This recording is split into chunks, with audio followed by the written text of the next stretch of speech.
this episode so much now, years later. I really can. So can I. I actually have a face for radio. Yeah. 11 years later, I can really, really, really appreciate this episode. I'm not Don Imus ugly, but 21 years later, I can really appreciate this episode more. And Eric and him have a strange relationship because he goes, "Swallow your head and leave." Yeah. What? I don't even know what that means. Did you just say what swell? Swallow your head and leave. I'm not even sure what that means. I think the only person who could swallow his head is David Blaine. Well, there you go. Okay, so then because of whatever the hell that means, Corey decides to just completely sell Eric down the river, and I'm going to leave, and leave you alone to weasel money out of good old mom and dad. Oh. What a great line. And then Morgan just continues with it. But the best part is Morgan just continues. We haven't talked about Morgan in a while, so let's talk about Morgan for a minute. So, give us your best weasel.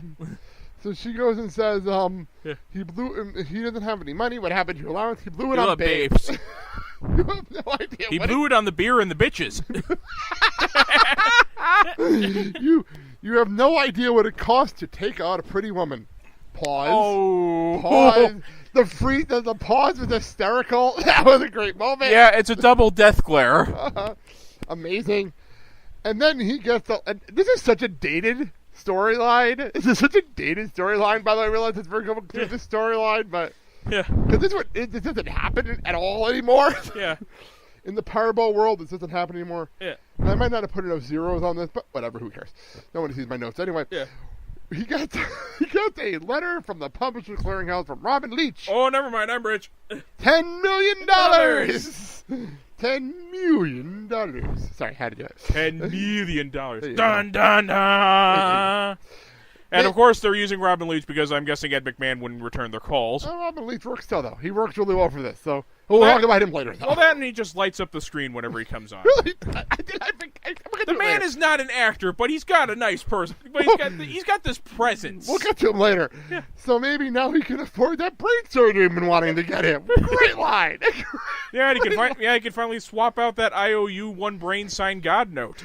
So, I have a great joke here, though, great reference, where he goes, "You have no idea what's going on with the stuff that's thinking in my brain." And Amy, a lot of the scene, life is like a box of chocolates. Really? Wow, yeah, we'll go with Mom always say it's stupid is, stupid does. What a great joke, though. So funny. I did not expect the Forrest Gump reference in this episode. Very funny. I won't bring my boy. Well, that's okay. I'm bringing Lieutenant Dan.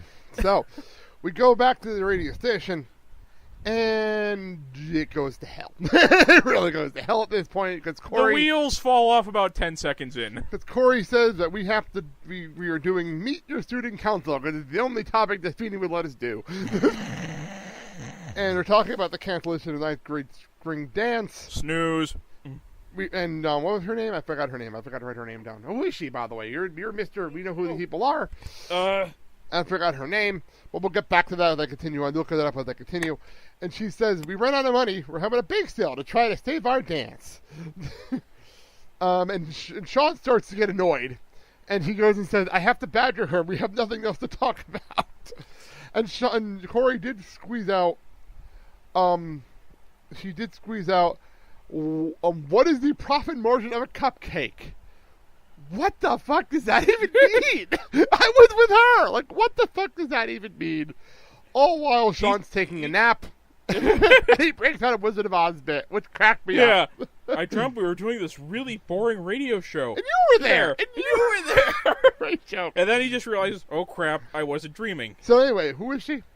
It's the moment here. So in a matter of 2 minutes, we got a Forrest Gump and a Wizard of Oz reference in a matter of 2 minutes. What was it? Her name was Sarah, and she's played by Hillary Tuck. And who is she? Mm-hmm. Well, let's see here. Let's just go back here.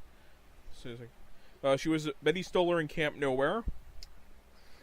And she actually appears in a couple of other episodes. Oh, cool. We're going to talk about her more now. Yeah, she was in Pairing Off.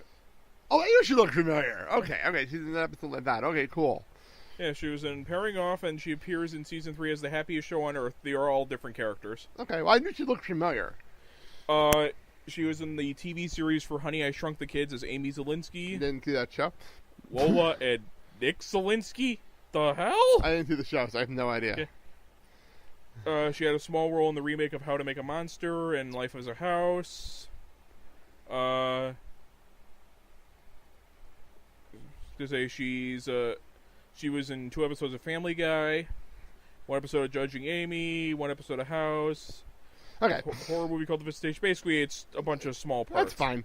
Well, I do love the desperate manager of calling them as Corey's like, call us now, please. You even said it before he said it. That was the best part of watching it. You said it before he said it.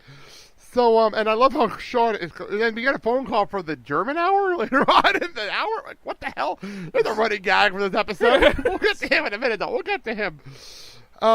Bakes out the dark side, doesn't it? Fat, cholesterol. He's really trying. He's trying so damn hard to make something out of this. And then she pretty much clarified that no one wanted to do this damn do your show. And then Spencer calls. First time caller, obviously. First caller in English, apparently. And and this totally turns into whatever it turned into, because he asked her if she was dating Jody DeRusso, apparently. And does Spencer have a credit by any chance? Or no? Yes, he's played by Grant Gelt, who is best known for just a moment. Dance Salvation or Death by Cake? Sorry. Bertram Grover Weeks in The Sandlot. Great line. I'm sorry. Yeah. Great line. Shawn and Corey's like, we're not doing this here. The topic is school dance, Dance Salvation, or Death by Cake. Great line. He was Harv Dorkman on Saved by the Bell: The New Class. Okay, I think I listened a little bit of that. So. Yeah. Played Tucker on Hey How did New Class last longer than the original show, by the way? How did that happen? They really needed something to fill out. They kept doing that show. That show didn't end. That show wouldn't end. He hasn't acted since 1999. His last credit was the 60s, the TV movie from... Oh, yeah, I know what that is. Yeah. So, okay. Well, if, I love Shawn. Shawn is really into this. I just like the fact that his last credit was a movie called The 60s. He's best known for a movie called The Sandlot that was set in the 60s. A great movie, too. Great movie. Anyway, if you haven't seen The Sandlot, see The Sandlot. Just want to throw that out there.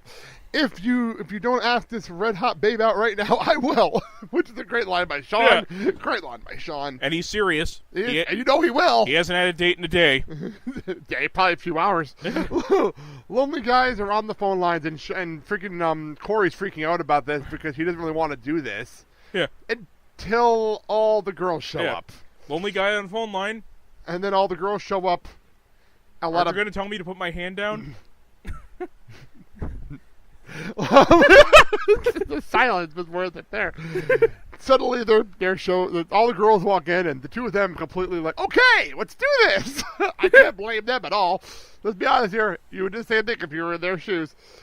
It turns into lunchtime lust, as we mentioned in the opening of the show. I'm that damn desperate. And Jasmine Fontana. Okay. If it isn't, it is now. Yeah. I don't even know what that means. And Jasmine is played by Laurie Fortier. She actually appears in an episode later this season called Pop Quiz as the same character. Cool. She's Jasmine Fontana. Indeed she is. Yeah. I'm sorry, that joke was funny. She actually appeared on Kirk Cameron's solo project, Kirk before this. He had a solo product named Kirk? I didn't even know that happened. Yeah, it lasted 2 years. I didn't even know that happened. She was an episode. It must have been an ABC Saturday Night Show or something. Well, wait a minute. Hold on. I don't remember that show at all. I don't remember that show. Just, let me see here. I'm usually good with obscure comedy. I don't remember that one at all. Lasted longer than Joey. Yeah. Let's did. see. She was into Jillian on her 37th birthday. She was an episode of Sliders. Which I like that show. Episode of The Big Easy, episode of Push, episode of Chicago Hope. So pretty much episode of as a prostitute. Interesting. Episode of VIP, Cupid, Rocky Times. So pretty much everywhere. Pretty much. She had a small role in the In Crowd. Let's see. Basically, she's done mainly TV. That's fine then. Her most recent credit was 2 episodes of Game of Silence, and yeah. Okay. Well, we continue on, and I cracked up at this whole thing that in case you guys didn't know, apparently she likes to fish with hip waders and bikini top. Where did that even come from? I don't even know what the holy mother of ass! But I love all the guys that ran out of the room to go grab the phone for that one. And that one apparently a lot of people have a hip wader fetish, I'm guessing. Well, the bikini top might have helped. That might have helped. And at this point, Corey, I have to give Corey all the credit in the world because I completely forgot this happened. Yeah. By the way, I noticed we're like a Topanga drought right now. We're in this weird Topanga drought. Have you noticed this trend the last few episodes? Topanga's on the other side of the school with Minkus, yeah. Minkus, is it Minkus? Okay, let's continue on here. Because Corey goes and says, a lot of people are asking me how you kiss, and I should find out. Yeah. She went with it. That was the best part. And then she went with it until Feeny showed up. Feeny, the ultimate cock block. Like, seriously, she went with it. She would have kissed him on the air if he didn't show up. But like, holy shit, Corey, well played. I'm like, I was going to say, yes, Mr. Coldwater on the groin. I mean, Feeny. Well played, though, Corey. Well played. So then, Feeny cuts them off, gets their show off the air. And brings in Ludwig to take over. Explain Ludwig. If you have Ludwig on your list anywhere here, who the hell is Ludwig? His name is Justin Thompson. He looks so familiar. He only has 9 credits to his name. He played a young Donald Trump in a Quantum Leap episode called It's a Wonderful Leap. And we'll stop there on that. Continue. We will stop there. He's in Phenom, Boy Meets World. He was... Is he in the other episode? This is the only episode he's in. The only episode he's in. I remember his character, man. His face is funny. This was his only credit until 2003, where he had a small role in the Battle of Shaker Heights. Really? Wow. Then he had In Enemy Hands, Soccer Dog European Cup. What the fuck is that? It was a really bad Airbud ripoff. What the fuck is that? Suits on the Loose, The Road to Guantanamo, and The Last Drop, and that was it. That's basically it. He's produced 3 things, and he was a DP on a short. Okay, then why not? Well, I do love his line. You can call in with your requests. I won't take them. Which is a great line. Yeah. I'm sorry, that made me chuckle. And for some reason, he's wearing lederhosen in every scene he's in. I don't get it. I don't get this. It's a great running gag. What, is he afraid a Ricola commercial's going to break out? It's a great running gag, and we'll get back to you later. We'll get back to that gag later. Where the hell is the little hat and the horn? Okay. Lunchtime with Ludwig. Ricola! Ricola! You can tell when we both are more awake to do this show. You can tell. Wait. Maybe he's the guy from The Price is Right that goes up the little cliff.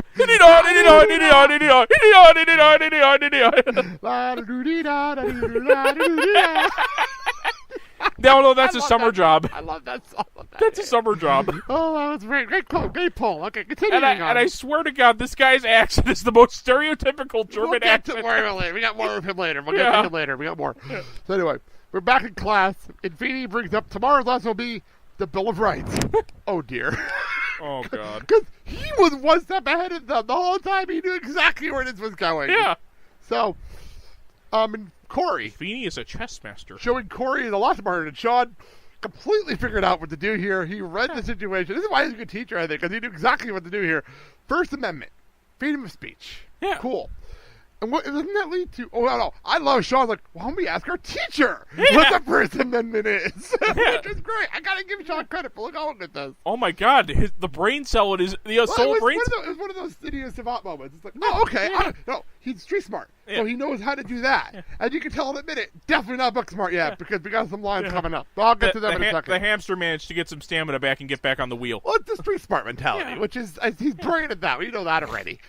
So, anyway. So this addresses newspaper, TV, and radio. Yeah. Okay, then. And what were we just yanked off of? Yeah, radio. Right.